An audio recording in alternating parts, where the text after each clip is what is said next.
In tonight's news edition, during a visit to the city of Aqaba, His Majesty the King launches the Aqaba Port Containers Expansion Project and the new phosphate port.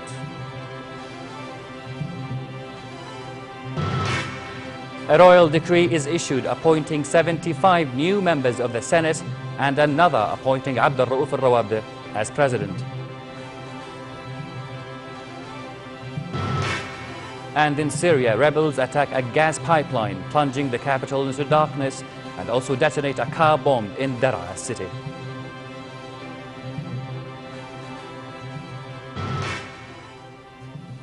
Good evening and welcome to the news. His Majesty the King launched the Aqaba Container Terminal Expansion Project and the new phosphate port. During a visit to the southern city, the King also checked on the future action plan of the Aqaba Special Economic Zone Authority, ASIZA, as well as plans of the Aqaba Development Company before meeting with local, Arab and foreign investors. At a meeting with President and members of ASIZA Board of Commissioners as well as senators and MPs of the Governorate, the King stressed the need to work in a one-team spirit with the highest level of coordination with all concerned parties in the city of Aqaba to help in carrying out future strategic projects and contribute to attracting more investments. His Majesty also called for setting up a partnership council between ASIZA and the local community to define the needs of local communities and engage them in decision-making and meet their needs. King Abdullah urged the government to hold a cabinet session in Aqaba soon to discuss the best means to address all challenges that face all sectors, as well as government plans to promote investments and develop the business environment in the city. Prime Minister Abdullah Mansour said the government will implement the King's directives regarding holding meetings between ministers, officials and representatives of the local community in the city to check on the needs of the local community and put plans to address problems that face it. A royal decree was issued dissolving the 75-member Upper House of Parliament as of tomorrow, October 25th. Another decree was issued appointing the 75 members of the new Senate. الروابط was also appointed as President of the Senate, according to another royal decree.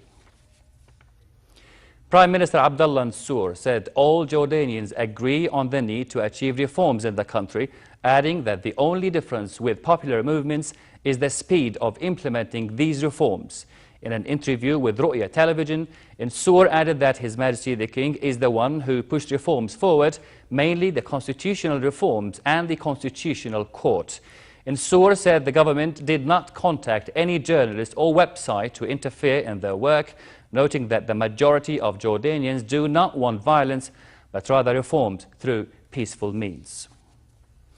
Minister of State for Media Affairs and Government spokesperson Mohammed Al-Momani said that Jordan's reform approach is gradual and is based on democratic transformation, pluralism, respect of others' points of view, and building on national achievements.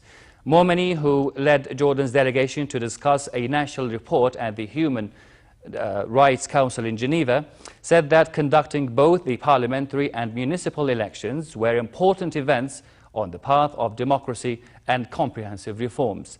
Jordan, the minister said, did not see regional turbulence as a reason to slow down the reform process. The minister added that the 4 discussion papers issued by His Majesty the King were the key building block in enriching national dialogue on the democratic model Jordan seeks and the role required by key players in the political process. In the ongoing violence in Syria and amid calls for an immediate ceasefire, rebels attacked a gas pipeline in the south, causing a blackout in the capital Damascus. They also detonated a car bomb and shelled a government tank in Daraa city. More in this report. Allahu Akbar. Syria has been in the shadow of war for 2.5 years, but on Wednesday, much of the country was under a literal blackout. It happened after rebels reportedly attacked a gas pipeline that feeds a regional power station. One Damascus resident who wanted to remain anonymous said the whole city just went dark. Amateur video posted online purports to show the capital Damascus during the blackout, as flames reportedly from the pipeline burn in the distance. Reuters cannot independently verify the video, but a monitoring group that uses sources from both sides of Syria's civil war said the explosion was caused by rebel shelling on a gas pipeline near the international airport outside Damascus. The Syrian Observatory for Human Rights also said other parts of Syria were also experiencing power outages, including coastal cities in the west and parts of Aleppo province in the north. Meanwhile, the fighting continued on Thursday in the southwestern city of Daraa. Amateur video purports to show rebels detonating a car bomb there, in a district said to be a stronghold of a government militia. Allahu Akbar! More video, which Reuters can't verify, purports to show rebels in another part of Daraa shelling a government tank. The fighting in Syria has claimed over 100,000 lives, and no military or diplomatic end to the conflict appears in sight. The White House will host a meeting of aides to Senate committee leaders seeking to persuade lawmakers to hold off on a package of tough new sanctions against Iran over its nuclear program. Iran has halted its most sensitive uranium enrichment work. A senior Iranian parliamentarian said this move would meet a main demand of world powers negotiating with Tehran over its disputed nuclear program. Iran's enrichment of uranium to levels of 20% is sensitive, as it is a relatively short technical step to increase that to the 90% needed for making a nuclear warhead. A senior member of the Parliamentary National Security Commission said Iran had stopped enriching uranium above the 5% required for civilian power stations, as it already had all the 20% enriched fuel it needs for a medical research reactor in the capital, Tehran. In an effort to end the political crisis, Tunisia's Prime Minister Ali Al-Rayid confirmed that his government was committed to the principle of resigning in line with the roadmap established when assuming power. Al-Rayid said his government would resign once the two sides had fulfilled the terms of an agreement, completion of the country's new constitution, setting a date for elections and setting up a new electoral commission. Meanwhile, the bodies of two police officers killed in clashes with militants yesterday were transferred to their homes from hospital ahead of their burial next week. The two were among 6 killed in clashes in Sidi Bouzid, a town south of Tunisia, when a gun battle broke out after police raided a house where suspected militants were hiding. Another policeman was killed in a separate clash with militants in the north of the country. Authorities did not identify the militants involved in yesterday's fighting. German and French accusations that the United States has run spying operations in their countries are likely to dominate a meeting of EU leaders in Brussels. The two-day summit, called to tackle a range of social and economic issues, will now be overshadowed by debate on how to respond to the alleged espionage by Washington against two of its closest European Union allies.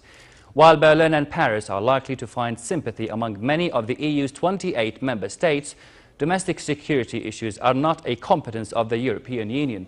The best that may be hoped for is an expression of support from leaders and more calls for a full clarification from the US.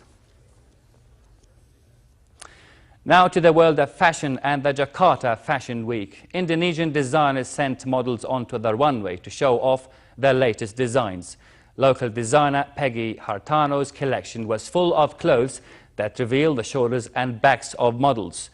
Hartanto said that Indonesian design talent is appreciated overseas. But for designer Ivan Gonowan, focus should go to the domestic market with its population of more than 2 million people.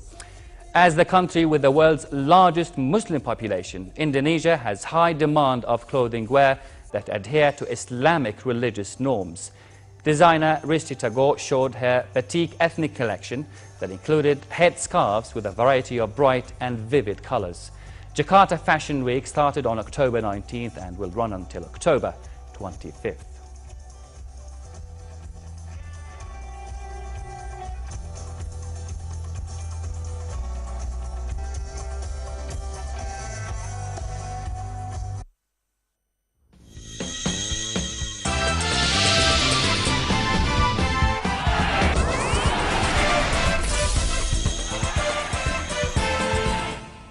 World number 1 Serena Williams beat Agnieszka Radwanska for the 8th time in 8 matches to move towards the semi-finals of the WTA Championships in Istanbul. The American was again too strong for the pole in a 6-2, 6-4 victory to stay in charge of Red Group with one more round-robin match to come against Petra Kvitova. Radwanska is unlikely to survive the group after 2 defeats so far at the season ender.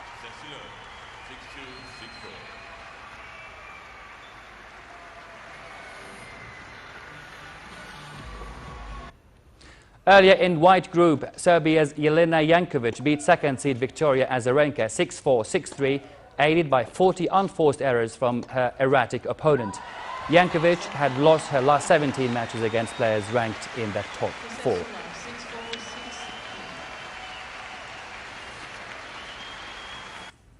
And Chinese Li Na beat Sarah Irani 6-3, 7-6 to raise hopes of surviving the round-robin stage after failing to do so in 2011 and 2012.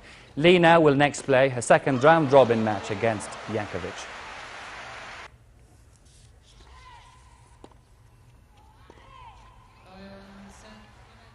Finally, a quick look at the weather forecast. Slightly cold tonight across many regions and mild in the Jordan Valley and Aqaba, while winds will be northwesterly moderate. Tomorrow, a slight drop in temperatures is expected, with pleasant weather prevailing in the highlands and moderate in the Jordan Valley. Winds will be northwesterly brisk, blowing dust in the Badia Desert region. The Gulf of Aqaba should expect moderate conditions tomorrow, with the appearance of high clouds. Winds there will be northerly brisk and seas calm. Next are the lows and highs for tonight and tomorrow.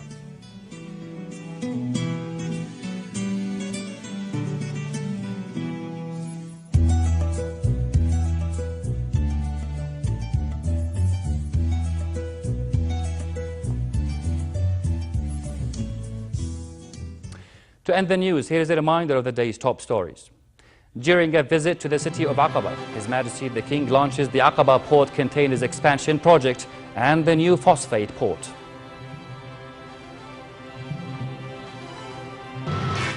A royal decree is issued appointing 75 new members of the Senate and another appointing Abdul Rauf al-Rawabdi as president.